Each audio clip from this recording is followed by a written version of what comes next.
Bonjour à toutes et à tous. Un salut chaleureux au public de passionnés d'art qui nous accompagne et à l'équipe. Mon équipe que je suis ravi de retrouver, Fabrice Bousteau, le boss, rédacteur en chef de Beaux-Arts Magazine, Lauriane Mélière. Tu repères pour nous les grandes tendances, les enjeux qui traversent la production artistique contemporaine. Reza Pounewachi, notre enquêteur de choc.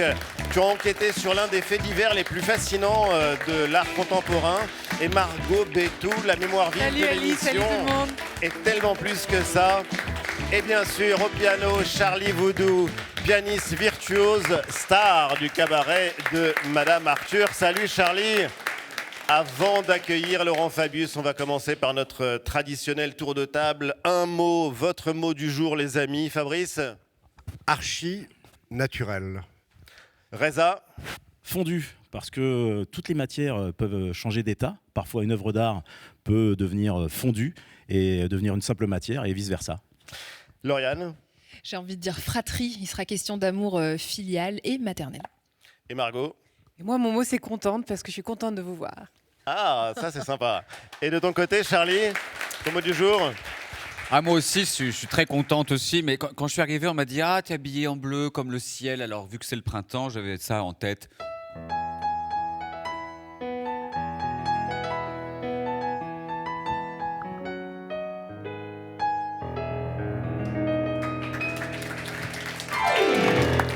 Magnifique, c'est très chic en tout cas. C'est gai, c'est chouette.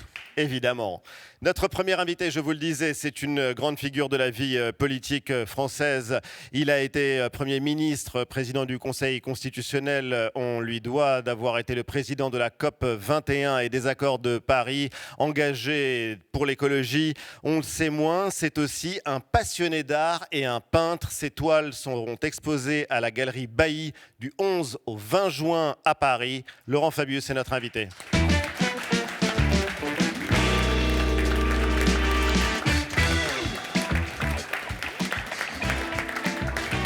Bonjour et bienvenue. Merci infiniment d'avoir accepté notre invitation, Laurent Fabius. On vous découvre libre. C'est d'ailleurs le titre que vous avez donné à cette exposition qui va ouvrir ses portes à Paris. Libre parce qu'on découvre à travers votre peinture et vos toiles quelque chose de vous que nous ne savions pas. On connaît tous votre parcours politique. On sait moins ce que vous êtes, c'est-à-dire un artiste, aujourd'hui pleinement artiste. On va y revenir sur votre travail, mais d'abord, c'est la première question rituelle. Qu'est-ce que l'art apporte à votre vie, Laurent Fabius? L'émotion. L'émotion. Et moi, c'est pas ce qui a transparu jusqu'ici dans ma vie publique, mais pour moi, l'émotion, le sentiment, le cœur, ce sont des éléments absolument déterminants qui font la beauté et le prix de la vie. Parce que l'émotion, la politique vous en a apporté aussi. Oui, mais dans la joie, dans la défaite, bien sûr. Mais l'émotion artistique. C'est autre chose. Dans la vie publique, dans la vie politique, il faut plutôt apprendre à maîtriser ces émotions. Tandis qu'en tant qu'artiste, que peintre ou spectateur de tableaux, au contraire, on peut vraiment les vivre et les exprimer pleinement. Avoir la chair de poule. On vous imagine toujours maître de vous, sage, vous l'avez été, en tout cas président des sages au Conseil constitutionnel au premier plan, mais vous avez parfois la chair de poule devant une œuvre, une sculpture.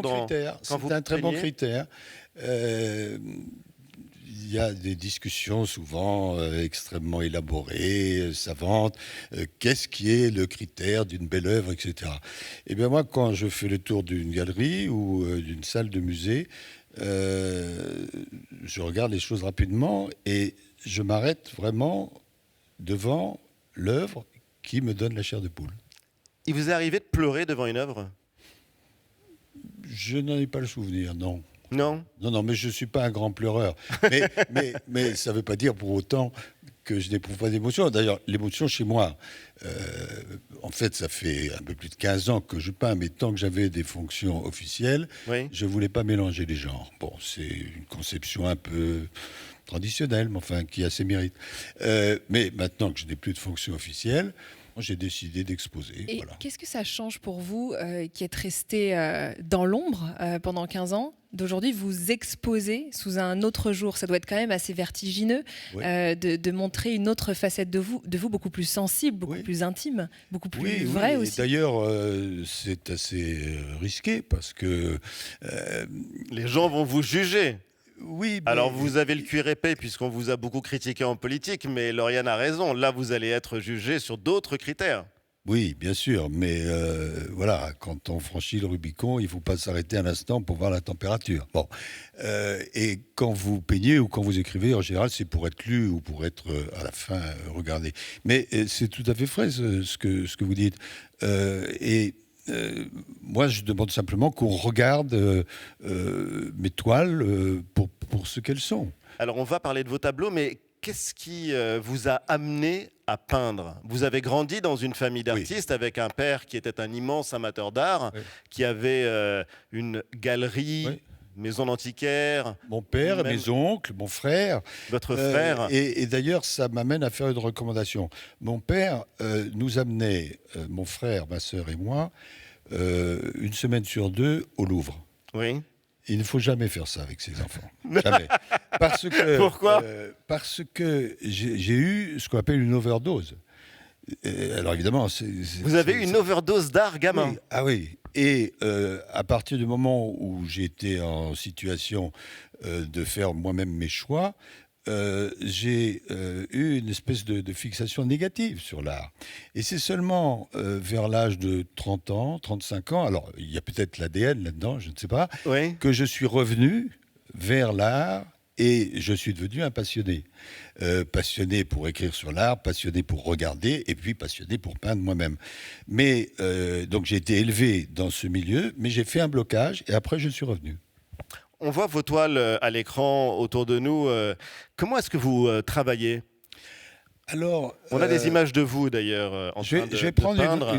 Oui, ça c'est dans mon atelier à Toulouse. Et effectivement, là, je peins avec une spatule, mais je peins alors avec ce qu'on appelle de l'acrylique. Oui. Et j'aime beaucoup la matière. Donc, je peins avec des pinceaux, je peins avec des spatules, je peins avec des cailloux, je peins avec mes doigts. Ah oui, j'aime la matière. C'est étonnant, on n'imagine pas un Laurent Fabius peindre avec ses doigts. C'est ou ses justement cailloux. parce qu'on n'imagine pas que c'est formidable. Mais oui, Bon, puisque vous avez dit mon exposition s'appelle Libre. votre Alors exposition libre, s'appelle Libre. parce que j'aime la liberté, mais c'est libre aussi par rapport à moi-même. Bon, il y a une grande différence entre être responsable public et être un peintre. C'est que quand vous êtes un responsable public, surtout à un haut niveau, bon, sans cesse, vous devez prendre en compte ce que pensent les autres. Bien sûr, et vous avez des responsabilités, vous oui. êtes peu libre. Vous êtes peu libre, en tout cas, ce que vous faites a une incidence. Alors, espérons-la positive, mais elle peut être négative. Donc, il faut sans cesse, dans le bon sens du terme, concilier. Bon, quand vous êtes un peintre, vous êtes un créateur. J'allais dire... Donc l'art vous a libéré. Sûrement, vous êtes un créateur. Si vous trouvez que votre tableau n'est pas satisfaisant, vous le détruisez. Ça n'a aucune incidence négative pour personne. Ça vous est déjà arrivé Oh, mais ça m'arrive souvent. de détruire des Bien tableaux? sûr, bien sûr. Ce que vous Et- avez Pierre Soulages aussi, d'ailleurs. Ce que vous avez, Pierre, beaucoup. Votre Et- ami Pierre Soulages. Et on peut aussi pratiquer ce qu'on appelle des repentirs. Moi, je travaille comme ça. Vous me demandez comment je travaille. En général, le soir, quand je sais que le lendemain, je vais pouvoir me consacrer à la peinture, bon, j'imagine, je rêve, je pars des couleurs, Oui. et puis je m'endors. Bon. Et le matin, il y a quelque chose, je me mets devant ma toile et je commence à peindre. Je transforme, parfois je vais là où je n'avais pas prévu d'aller, parfois je vais là où j'avais prévu d'aller. Donc je travaille. Après, mon tableau est terminé, je le laisse reposer pendant 1 semaine, 2 semaines, 3 semaines. Je le reprends, parfois je le trouve bien, parfois je le corrige, parfois je le trouve détestable.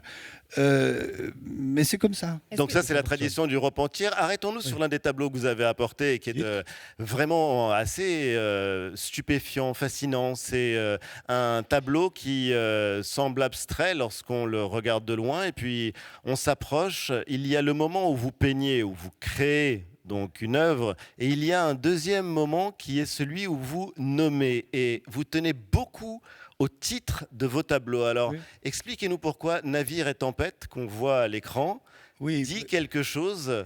bon, de j'ai votre dit que- style et j'ai de dit votre que peinture. je n'établissais pas de mur entre le figuratif et l'abstrait. Bon, et moi, je me détermine beaucoup à partir des couleurs. Et donc, ma création se développe. Et puis, voilà, le tableau est terminé. Et je le laisse reposer. Et ensuite, je lui donne un titre. Je suis, de ce point de vue-là, un deuxième créateur. C'est-à-dire, j'ai créé le tableau et ensuite, en tant que spectateur, je regarde mon tableau et je le recrée Et à nouveau pourquoi est-ce en que lui ce donnant un titre. moment-là est important? Alors, il est important. D'abord, il est important parce que c'est quand même une indication que vous donnez au spectateur. Mais c'est une indication. Il peut avoir, il ou elle peut avoir une autre interprétation. Et là, dans le cas précis, si vous ne donnez pas de titre, bon, on dit voilà, c'est du rouge, c'est du doré, c'est du noir, etc. Et le titre, c'est Navire et tempête. Et tout Et à coup, ce moment-là, vous voyez le navire là qui est en bas Oui. du tableau, vous voyez on la a tempête. l'impression qu'il Bon, s'approche voilà. de nous. Mais vous pouvez avoir une autre interprétation. Vraiment, il faut que les gens soient tout à fait libres. Mais c'est merveilleux d'être ce double créateur qui à la fois a réalisé l'œuvre et qui en même temps dit, en tendant la main à ceux qui vont la regarder, ben voilà comment je la vois. Alors, il y en a une autre d'œuvre qui est tout près de moi, qui est face à vous. Ouais. C'est une œuvre qui s'inscrit dans la tradition de ce qu'on appelle le tondo. Alors, tondo, ça vient de rotondo, c'est la grande tradition de la peinture italienne, parce que les tableaux n'ont pas toujours été rectangulaires ou carrés, Laurent Fabius. Non, c'est simplement au château italien qu'on a pris l'habitude de rectangle. Et d'ailleurs, dans d'autres civilisations, la base est plutôt ronde, c'est le cas au Japon ou en Chine. Et pour le tondo, le peintre et le spectateur ne regardent pas l'œuvre ronde de la même manière que l'œuvre rectangulaire ou carrée. Alors, expliquez-nous celui-ci. Alors, Kermès, Kermès. Kermès, quand je vois ça, tout d'un coup, j'imagine un petit peu ces cercles qu'il y a dans les kermesses, vous savez, ces éléments qu'on fait tourner. Ces roues avec lesquelles on joue dans les ces roues kermesses. En plus, il y a les couleurs. Pour moi, les couleurs sont déterminantes. Là, vous avez le jaune, le rouge, le noir, le blanc. Alors, je vous invite d'ailleurs, vous connaissez certainement ça, à lire les bouquins absolument magnifiques d'un professeur qui s'appelle Pastoureau, qui a consacré Michel sa vie, Pastoureau, oui, qui est le plus grand historien des couleurs. C'est magnifique. Extraordinaire. Bon. Et alors, derrière les couleurs ont des histoires. Et les histoires changent. Par exemple, le jaune, c'est la tradition du pouvoir en Chine impériale. Le rouge, c'est à la fois, alors pour moi qui ai été un homme de pouvoir, c'est à la fois le pouvoir, c'est en même temps la religion, enfin c'est des choses. Oui. Et donc là, vous avez des éléments qui sont donnés par les couleurs, qui donnent le sentiment d'une kermesse. Comme c'est un tondo, vous ne regardez pas nécessairement l'œuvre de gauche à droite, mais vous allez directement au centre. Et du même coup, ça donne la roue et ça donne la kermesse. Mais on voit d'ailleurs que vos tableaux, même lorsqu'ils sont carrés, ont une forme de dimension cosmique, de ce mouvement permanent qui semble agiter chacune de vos peintures. Oui, c'est tout à fait vrai. Je suis très sensible au cosmos, à la nature. Là, dans l'exposition de Paris, il y a une dimension de nature et qui part de cette phrase absolument magnifique de Hugo qui dit c'est une triste chose que la nature parle et que le genre humain n'écoute pas. Et pour moi qui est vraiment agi, alors Oui, citiez l'accord de avait Paris, science écologique, il bien sûr. y a évidemment plusieurs aspects différents dans ma propre vie, mais il y a une espèce de continuité. Quand je peins, c'est une continuité avec cette prise en compte de la nature. Alors, sans dogmatisme et sans la peinture officielle qui me casse les pieds et que je n'aime nulle part. Alors, on a eu l'idée d'apporter l'un de vos tableaux à Charlie, qui est derrière son piano, parce que vous insistez beaucoup sur l'ensemble des sens, pas simplement la vue. Mais qu'est-ce que t'inspire ce tableau de Laurent Fabius, Charlie? Alors, on m'en a soumis plusieurs et j'ai choisi celui-là. Alors, le titre, je trouvais très joli, L'enfant endormi. Et encore une fois, comme pour le navire, une fois qu'on l'a vu, on est un peu influencé et effectivement, on le voit. Et alors, je ne sais pas ce qui va sortir de là.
Superbe. Merci. Bravo, Charlie. Laurent Fabius, Le morceau qu'on vient d'entendre, vraiment, je remercie beaucoup le pianiste, Charlie. montre à quel Avec point il peut y avoir des échos et un renforcement entre la musique et la peinture. Bon, là, l'enfant endormi, effectivement, si je n'avais pas donné ce titre, on se dit qu'est-ce que c'est exactement. Puis là, ça éveille quelque chose, et notamment avec beaucoup de talent par le pianiste. D'un mot, Laurent Fabius, avant de passer à la claque de la semaine, quelle est pour vous l'activité la plus noble, la politique ou l'art? Oh, ce sont deux choses très différentes. Alors, Oui, mais on les a souvent comparées. oui, Vous avez suffisamment fait d'études Non, de philosophie mais, pour savoir que pour les Grecs, par exemple, c'était la politique. oui, mais on ne se range pas dans la politique, c'est fait pour être utile, pour améliorer la vie, en tout cas dans l'acception que j'en ai. Le beau, lui, c'est autre chose, c'est une finalité sans fin. Est-ce que l'émotion, elle a sa place dans une vie politique? Oui, j'espère, mais en même temps, il faut la maîtriser. Comment vous avez fait pour maîtriser vous tout on vous Oui, sent mais parfois tellement on se sensible. maîtrise trop d'ailleurs, au point que moi, l'image que j'avais quand je faisais de la vie publique, c'était, bon, il est sans doute, oui, il a fait beaucoup d'études, mais est-ce que vraiment il vibre? Parce que les gens ne connaissent qu'une vous petite vibrez, partie on de vous voit votre vibrer. vie. Les gens ne connaissent qu'une petite partie de votre vie. Non. Ce qui est fou, c'est le cas quand même unique au monde de Edi Rama, qui est donc le Premier ministre albanais, Oui. et qui a commencé sa carrière comme artiste, qui est toujours un artiste, exposé dans les plus grands musées du monde, Oui. qui est devenu le maire de Tirana, et après le Premier ministre albanais depuis plus d'une dizaine d'années maintenant. Et c'est le seul exemple au monde, à ma connaissance, d'un artiste devenu homme politique majeur. Oui. Alors on va essayer de faire le chemin inverse. Tout de suite, la claque de la semaine.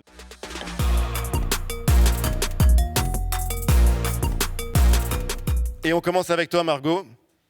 Ma claque cette semaine à Lille, elle est consacrée à Claude Monet. Il y a 100 ans, disparaissait Claude Monet, l'icône française du XXe siècle, la superstar de la peinture exposée partout, de Paris à New York en passant par Tokyo, qui avait même donné son nom au célèbre mouvement impressionniste, avec son tableau culte, évidemment, Impression Soleil Levant. Et c'est à Giverny, un petit paradis normand près de la capitale française, qu'il a vécu ses plus belles années. Les jardins viennent de réouvrir aux visiteurs la semaine dernière, et vraiment, allez-y, parce que c'est une façon unique de plonger dans le Monet intime, là où il a vécu une vie très discrète et calme avec sa famille, là où il a été enterré. Monet, c'était un écolo avant l'heure, ça va vous plaire évidemment, Laurent Fabius. Il était amoureux des paysages français, les meules de foin, les coquelicots, les haies, enfin bref, tout ce qui fait la ruralité française, le grand air. Et à Giverny, il soignait ses jardins en artiste. Il refusait qu'on tutoie les fleurs. Et toutes ses humeurs variaient en fonction de la météo. C'est vraiment quelqu'un qui a capté la joie et les instants fugaces du vivant comme personne.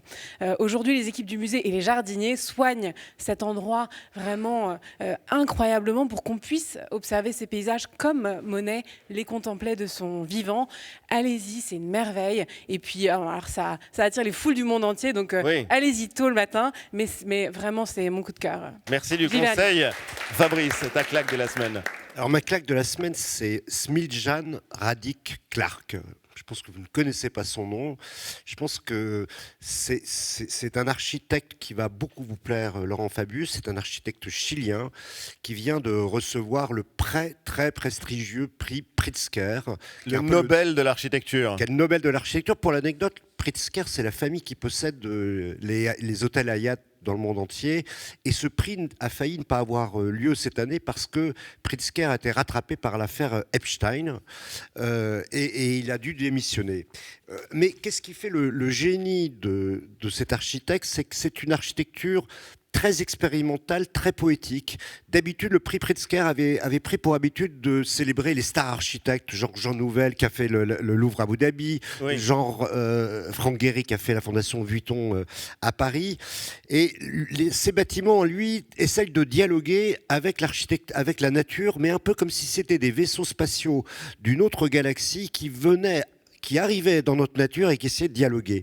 J'ai été très marqué par une de ses œuvres. En 2014, il avait conçu à la Serpentine Gallery, un centre d'art contemporain à Londres. En plein Hyde Park. En plein Hyde Park, un auditorium éphémère qui ressemblait à une sorte d'immense galet qui était reposé sur des pierres. En 2020, il a fait un truc génial, ça pourrait être un titre de Laurent Fabius, une maison pour des poèmes à angle droit. Et cette maison pour poèmes à angle droit ressemblait à une sorte de vaisseau spatial sorti de Star Trek, échoué dans une forêt chilienne. Il a fait aussi un restaurant à Santiago, qui est un restaurant qui ressemble à une maison, vous savez, la maison des méchants de James Bond, et là encore, qui est avec des pierres posées en équilibre sur d'autres et sur des arbres. C'est une œuvre expérimentale, de grande intensité, et j'irais dire cinématographique. Regardez son œuvre, c'est absolument génial. Merci. Lauriane, ta claque. Moi, ma claque, elle se passe à Oxford. Et maintenant qu'il fait un petit peu meilleur, on peut prendre le risque d'aller en Angleterre. Donc, je vous y invite. Ma claque, ce sont deux jeunes hommes qui sont assis l'un à côté de l'autre sur un sofa, sur un canapé. C'est hyper réaliste, échelle 1. Et en fait, c'est vraiment de la vie quotidienne. C'est de l'espace domestique. On se demande un petit peu ce qu'ils font là. Ils n'ont pas de cheveux. Est-ce qu'ils sont malades? Ils ont les yeux fermés. Est-ce qu'ils dorment? Est-ce qu'ils sont en train de se réveiller? On ne sait pas. Et en fait, ces deux garçons, ce sont les propres fils de l'artiste Daphne Wright, une Anglaise, qui les a immortalisés. Elle a appelé cette œuvre Sons and Couch, et elle l'a faite en 2025, Sons and Couch, donc les fils et le sofa.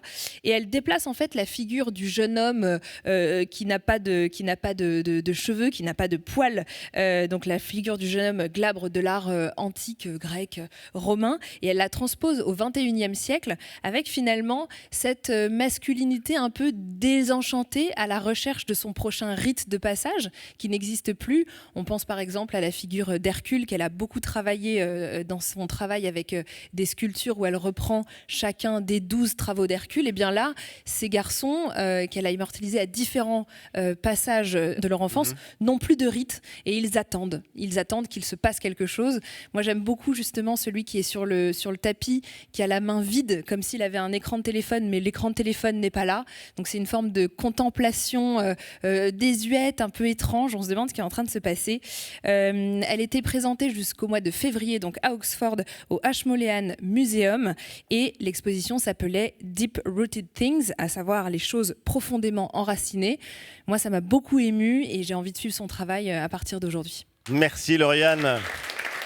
Reza, ta claque de la semaine? Ma claque s'appelle Refik Anadol, c'est un artiste contemporain turco-américain et il est l'un des pionniers de ce qu'on appelle l'art génératif. Alors l'idée est simple mais vertigineuse, c'est nourrir une intelligence artificielle avec des millions d'images, d'archives, de données pour produire des paysages visuels en mouvement permanent. C'est très impressionnant et on voit la dimension d'ailleurs de l'œuvre, c'est complètement fou. Exactement, et chez lui, il arrive à prouver que la donnée n'est plus froide, elle devient presque organique, comme une matière qui respire et se transforme sous nos yeux, ce qui pourrait montrer que l'intelligence artificielle puisse produire de la poésie visuelle. Il compte quand même plus d'1 million d'abonnés sur Instagram et ses installations, comme on peut le voir, ont été déjà vues au MoMA à New York et on pourra le voir en Europe à Bruges à partir du 8 mai dans le nouveau musée d'art contemporain, le Brusque. Merci.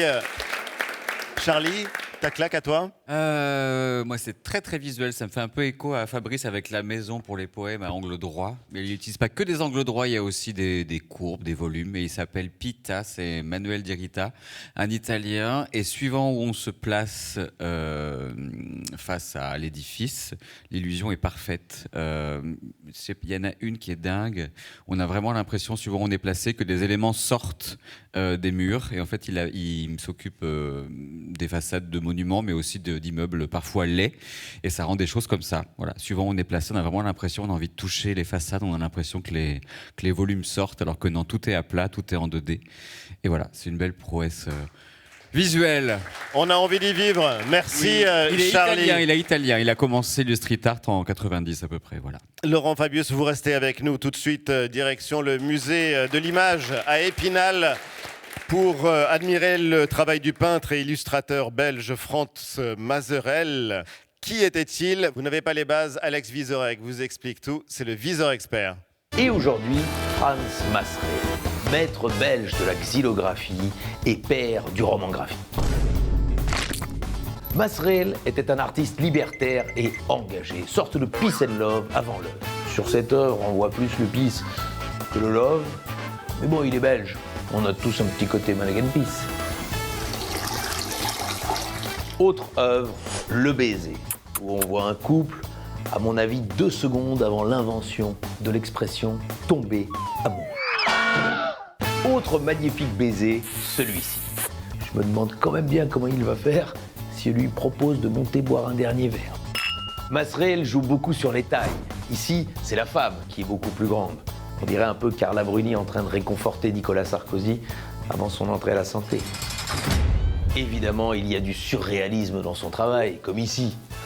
Mazerel étant belge, c'est surréaliste d'imaginer qu'en ouvrant la fenêtre en Belgique, on tombe sur un si grand soleil. Attention, tout n'est pas solaire chez Mazerel. Je vous cache pas qu'il y a même des œuvres qui donnent envie de se pendre. Mais surtout, l'homme est visionnaire, puisqu'on voit bien dans cette œuvre qu'il a réussi à capturer avant tout le monde tout ce qui se passe vraiment dans le cerveau de Donald Trump.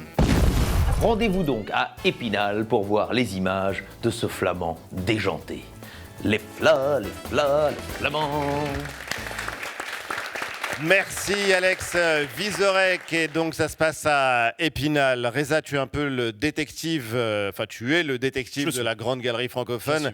Et tu nous racontes les histoires les plus rocambolesques de l'histoire de l'art et notamment des histoires de vol. Où est-ce qu'on part aujourd'hui ?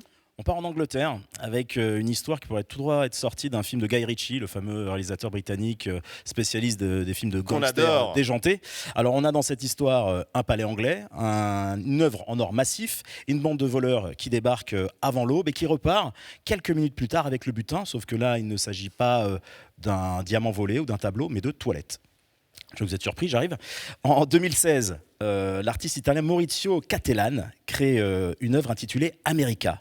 Il s'agit de toilettes entièrement fonctionnelles en or 18 carats, coulées dans plus de 100 kilos de métal précieux. Alors le geste est typique de l'œuvre de Cattelan quand on le connaît, transformer l'objet le plus banal de la planète en sculpture ostentatoire pour en faire une satire des excès de richesse et du marché de l'art. Au musée Guggenheim de New York, où l'œuvre est d'abord installée, plus de 100 000 visiteurs feront la queue pour l'utiliser, car oui, la sculpture est utilisable. 3 ans plus tard, en septembre 2019, l'œuvre est prêtée au Royaume-Uni pour une exposition au Blenheim Palace, le palace qui a vu naître Winston Churchill. Les visiteurs peuvent réserver un créneau, 3 minutes pour faire son affaire, 3 minutes pour s'asseoir sur les toilettes les plus chères du monde. Tout se passe bien jusque dans la nuit du 14 septembre 2019. Dans la nuit de vendredi à samedi, des toilettes en or massif ont été dérobées dans le château qui a vu naître Winston Churchill. Il s'agit d'une œuvre d'art que l'on doit à l'artiste italien Maurizio Cattelan.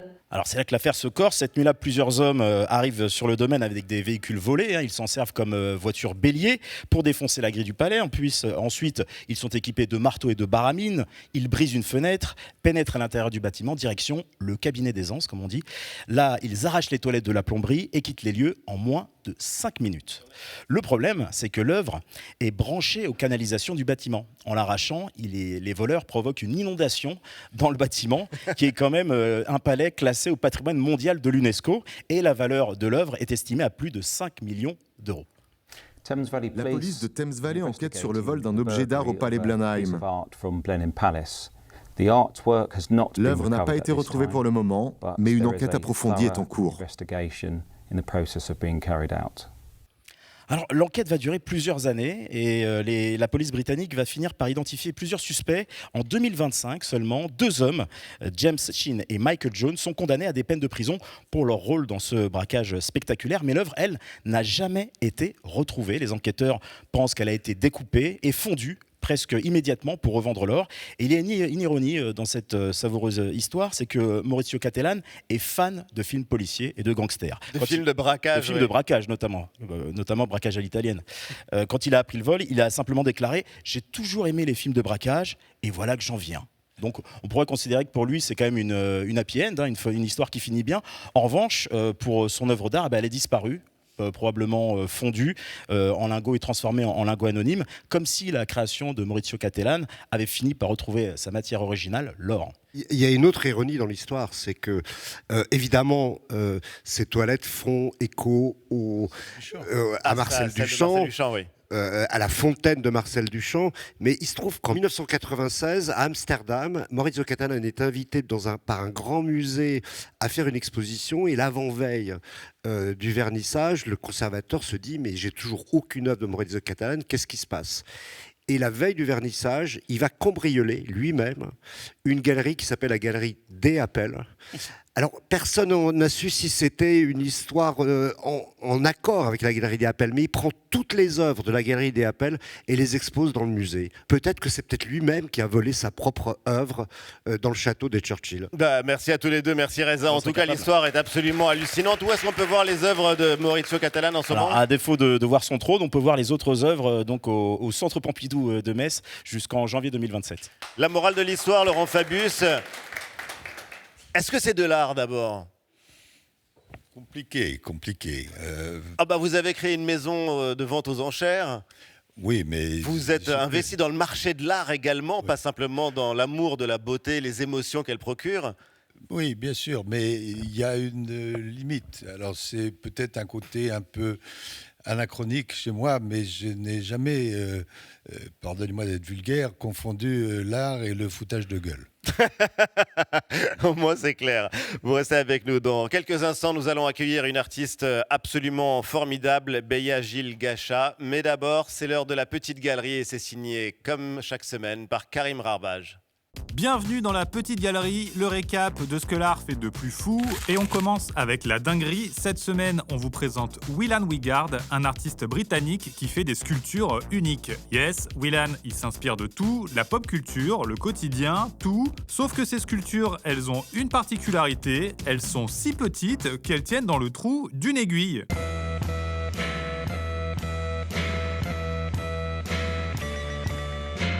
Yes, c'est zinzin. Willan, il fait les sculptures les plus petites du monde. Elles ne mesurent pas plus de quelques millimètres. Il a d'ailleurs un record homologué par le Guinness Book. Et pour travailler, il utilise un microscope. Et pour peindre, il se sert de cils en guise de pinceau. Truc de fou. On peut faire une sculpture de la taille d'une cellule sanguine humaine.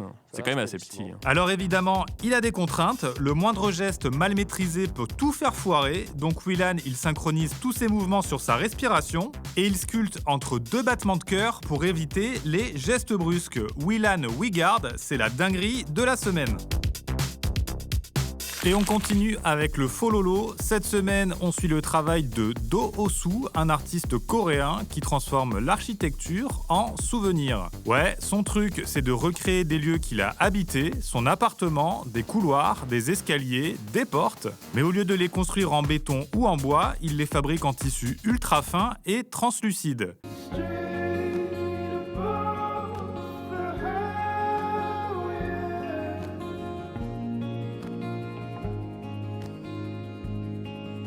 Les murs, les prises, les poignées de porte, les interrupteurs, tout est reproduit avec une précision folle. Résultat, des maisons fantômes et pop à l'échelle 1 pour 1, ultra légères et que l'on peut traverser.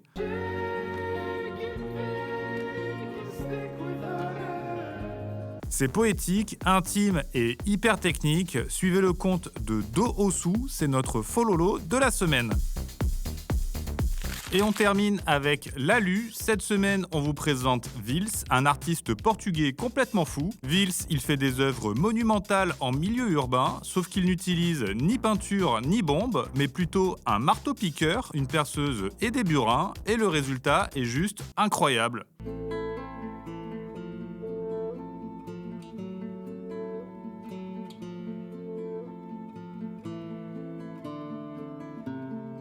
Yes, c'est ouf, et là où la plupart des artistes ajoutent de la matière pour créer, Vils, lui, il fait l'inverse, il crée en négatif, et ce cinglé, il va même jusqu'à utiliser parfois de l'acide ou des explosifs. C'est brut, c'est violent, mais incroyablement précis, et ce que ça raconte, c'est la mémoire des villes, car Vils, il recrée des portraits d'anonymes qui vivent dans les lieux où il intervient. Très stylé. Là-dessus, la petite galerie ferme ses petites portes. À très vite. Merci Karim. Laurent Fabius, il est temps maintenant d'accueillir une artiste absolument formidable que vous auriez pu rencontrer à Dakar au moment de la Biennale de Dakar. Ces sculptures de perles s'inspirent de pratiques qui viennent d'une région de l'ouest du Cameroun. Elle est originaire de cette région-là. Beya Gilgacha va nous rejoindre. Mais d'abord son portrait en 3 mots, c'est signé Damien Cabrespine. Beya Gilgacha en 3 mots. Mot numéro 1, anthropomorphe. Beya Gilgacha crée des sculptures anthropomorphes, des corps qu'elle recouvre de perles de rocaille en s'inspirant d'une technique traditionnelle camerounaise. J'utilise en fait la perle comme la peau de mes sculptures humaines. Objets d'art ou fétiches sacrés, ces moulages célèbrent le vivant et défendent l'idée que chaque être humain a une valeur. C'est un peu comme recouvrir d'or pour montrer qu'on a un statut, du pouvoir. Mot numéro 2, magique. La magie tient une place prépondérante dans le travail de Beya Gilgacha. Des archétypes mystiques et magiques. Avec elle, l'intellect s'associe à l'intime, le social au philosophique, le politique au spirituel.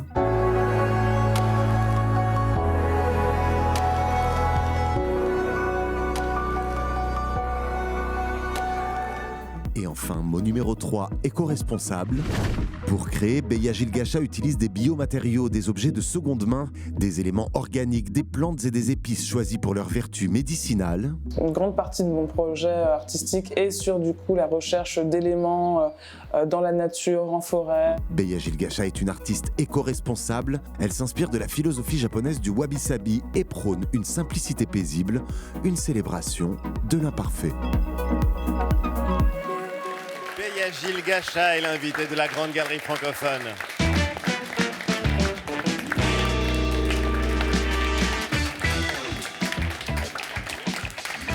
Bonjour Beya et bienvenue. Merci infiniment d'avoir accepté notre invitation. Je vous présente Laurent Fabius, le public, la bande d'experts de la Grande Galerie. Je le disais, vous auriez pu vous croiser puisque vous êtes tous les deux passionnés d'art à Dakar. Exactement. Et il y a eu donc les 3 mots, votre portrait en 3 mots signé Damien Cabrespine, anthropomorphe, magique. Éco-responsable, j'ai été très émue par ce portrait. Mais quel mot vous retenez ? Magique. Magique ? Oui. Et c'est vrai qu'il y a quelque chose de magique dans vos sculptures. Il y a quelque chose de très frappant parce qu'il faut imaginer d'abord leur dimension, la manière dont vous travaillez. C'est-à-dire que vous créez des sculptures qui ont forme humaine. Elles ont une taille humaine également, moulées sur des personnes de votre entourage que vous connaissez plus ou moins bien ou que vous avez rencontrées. Et puis elles sont recouvertes ensuite de milliers de perles. On les voit là à l'écran. C'est absolument sublime, c'est captivant, très réaliste. Et à l'origine de cette démarche, il y a un engagement. Vous dites, Beya, que vous avez voulu sculpter le corps pour donner de la valeur aux êtres humains. Qu'est-ce que ça veut dire ? J'ai toujours été assez surprise parce que j'ai tendance en fait à voir, et ça depuis petite, à voir les êtres humains comme des bijoux avec une aura, une lumière. Et en grandissant, je rencontre le monde et je me rends compte que tout le monde ne voit pas les êtres humains de cette manière. C'est le moins qu'on puisse dire. Voilà, et que souvent les êtres humains se retrouvent être des outils ou des matières, des matériaux.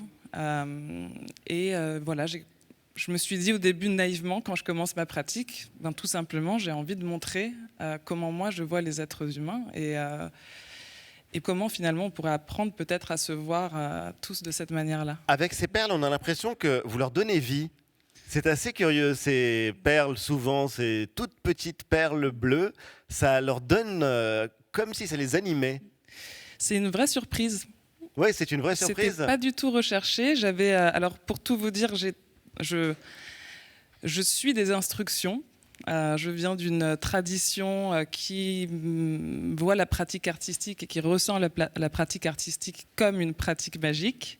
Oui. Et je suis des instructions qu'on me donne de l'invisible, tout simplement. Et c'est d'abord par le rêve, des images dans mes rêves que j'ai commencé à créer. Vous rêvez comme Laurent Fabius et ça donne ensuite forme à une œuvre. Exactement. Vous avez un autre point commun avec Laurent Fabius, c'est que vous êtes autodidacte et vous revendiquez d'être une artiste autodidacte qui n'a pas fait d'école d'art. Pourquoi vous le revendiquez Je pense que c'est important. Après, il n'y a pas de meilleur parcours, mais je pense qu'il y a un parcours personnel. Et pour moi, le fait d'être autodidacte, ça m'a permis de garder une ouverture et une flexibilité et surtout d'apprendre d'ailleurs.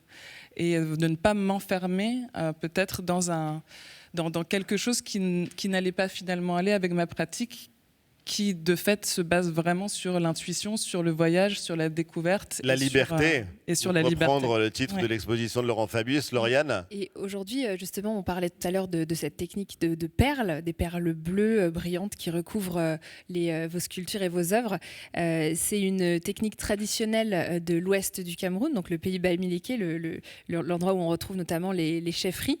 Et on partage d'ailleurs cet héritage en commun puisqu'on est toutes les deux d'ascendance camerounaise. Donc je connais bien cette région. Comment est-ce que vous êtes entré en contact avec ce savoir-faire des perles et pourquoi ce bleu aujourd'hui dans vos œuvres? Alors j'ai toujours grandi avec des objets perlés autour de moi.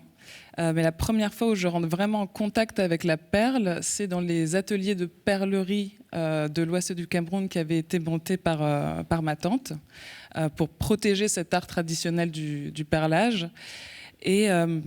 Et quand je rentre en contact, en fait, c'est quand on rentre en contact avec la perle et qu'on a un lien avec la perle, elle commence à nous parler. Et elle commence à nous indiquer des choses. Et c'est tout un chemin, en fait, qu'on fait avec la perle. Et encore aujourd'hui, quand je perle, la perle me dit des choses. Et la perle vous dit des choses. Que disent-elles? Elle me révèle des secrets. Elle me motive. Elles me disent où aller. Et elles me disent quoi faire. Et les perles sont un peu comme des étoiles. Et sous la perle, qu'est-ce que vous avez comme matière? Est-ce que c'est de l'argile, de la terre? Alors, j'ai dû inventer ma technique personnelle du perlage pour pouvoir arriver au rendu que je souhaitais. Donc il y a une structure en grillage métallique? Alors, normalement, non. Là, c'est normalement, vraiment... non. En fait, je voyage beaucoup quand je crée. Donc, en fait, je crée des grandes sculptures, mais en voyageant. Donc je transporte d'ailleurs des morceaux de corps très souvent dans les avions. et dépendant de là où je suis, je dois forcément réadapter parfois ma technique. Mais là aujourd'hui, sous le perlage, c'est du coup un procédé que j'ai mis en place qui est un mélange de fibres de chanvre, de résine non toxique à base de minéral et de cire. Et on va voir d'ailleurs votre première œuvre perlée en 2016. Vous avez fait un rêve. Et en l'occurrence, c'est une pièce qui se réfère à l'histoire dans ce qu'elle a de plus tragique, à savoir celle des atrocités commises par les Belges et les milices de Léopold II au Congo, ancienne colonie belge, et qui coupaient des mains. C'est extrêmement puissant quand on connaît l'histoire. Racontez-nous comment est-ce que vous en êtes venu à faire une œuvre engagée, militante, de ce cauchemar-là, puisque ça n'était pas vraiment un rêve. Premièrement, l'œuvre me vient en rêve. Et ensuite, je commence à découdre et à comprendre ce qu'elle veut dire. Souvent d'ailleurs en la faisant. Et c'est là où notamment la perle parle. Ce que j'aime, en tout cas, ce que j'essaye de faire dans mon travail, c'est qu'il y a en effet ce que je perçois, ce qu'on me fait percevoir aussi par des rencontres, des synchronicités, et aussi quel est le miroir à l'intérieur. Qu'est-ce que ça veut dire? Pourquoi est-ce que cela arrive à moi? Parce que quand on est touché par quelque chose ou appelé par quelque chose, c'est que ça fait vibrer une corde aussi à l'intérieur. Bien sûr. Et donc le chemin donc, de coupe les bras, coupe l'histoire, coupe le pouvoir, c'est en effet donc d'abord ce rêve, de le relier finalement avec ce que j'étais en train de lire à ce moment-là sur les exactions de Léopold au Congo, et aussi qu'est-ce que ça voulait dire aujourd'hui pour moi. Et en fait, c'est d'ailleurs là que je fais mes premières recherches sur l'épigénétique. Et donc sur la transmission transgénérationnelle des traumas. Aujourd'hui, il y a beaucoup plus de découvertes là-dessus et qui corroborent finalement ce que dans d'autres traditions on appelle le karma familial ou autre, ou par exemple chez moi le ndun. C'est-à-dire ? C'est ce que l'on transporte finalement, donc l'épigénétique, ce que l'on transporte, on va dire par exemple votre arrière-grand-père a été... De génération en génération. Eh bien c'est marqué dans votre épigène. Exactement. Font le fil rouge d'une généalogie. Exactement. Et en fait, petit à petit, génération après génération, certaines blessures traversent le temps. Et malheureusement, il arrive qu'une génération doive dire il va falloir guérir. Bien parce sûr. qu'en fait, on transporte ça depuis trop longtemps. Et pour coupe les bras, coupe l'histoire, coupe le pouvoir, je me questionnais sur sur le bras, sur la main. La main, c'est l'outil des outils. C'est celui qui permet de traduire finalement déjà de fabriquer, de bâtir sa vie au sens physique, matériel, mais aussi au sens poétique et symbolique. La main permet de discuter, d'échanger. Quand on ne parle pas le même langage, on utilise les mains. La main, c'est vraiment l'outil premier de l'homme. Et ça permet de toucher, ça permet de créer, comme on l'a entendu tout à l'heure dans la bouche de Laurent Fabius. Charlie, un mot ? Oui, je voulais vous couper, non pas les bras, mais la parole. Parce qu'il y a une chose dont on n'a pas vraiment parlé, et dans toutes vos sculptures, que j'adore, que je trouve extrêmement inspirantes, et c'est toujours assez touchant de voir des choses pour la première fois dans sa vie. C'est un peu le cas là. Et les yeux.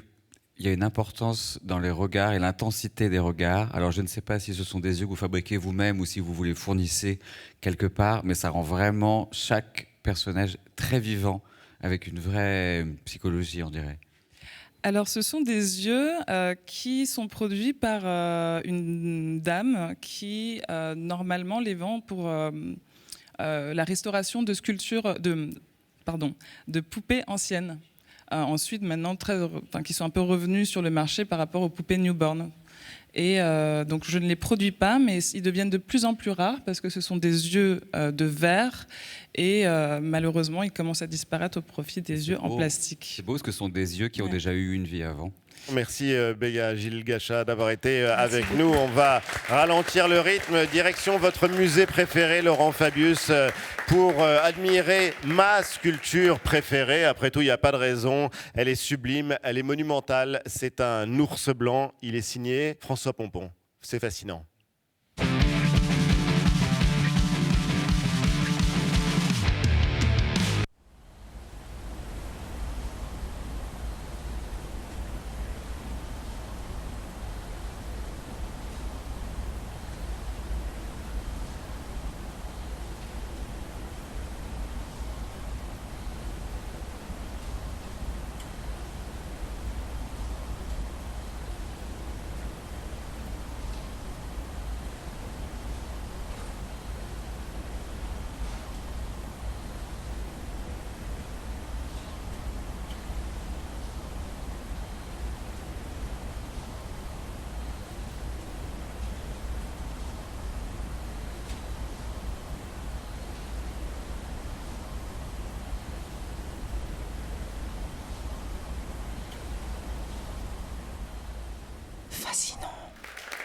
C'est donc à voir au musée d'Orsay, c'est absolument fascinant. Merci infiniment d'avoir été nos invités. Laurent Fabius, merci. Libre, enfin libre, ou tout simplement libre, ce sera donc votre exposition à la galerie Bailly à Paris du 11 au 20 juin prochain. Et il faudra absolument aller voir ça. Nous ferons, pour les Happy Few qui iront à Venise, voir vos travaux et ceux des artistes que vous exposez dans le pavillon camerounais. Merci infiniment, Beya, d'avoir été notre invité. Quant à nous, on se retrouve en replay sur l'application TV5 Monde Plus et quand vous voulez sur les réseaux sociaux, à suivre sur notre antenne le 64 minutes évidemment. On va se quitter en musique. Charlie, une œuvre de Beya qui t'a particulièrement touché. Est-ce que tu pourrais mettre ces sculptures en musique? L'œuvre avec un gros E dans l'eau. Les personnages bleus perlés comme ça. Et on a dit magique. On va voir ce qui sort.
Merci Charlie, bravo.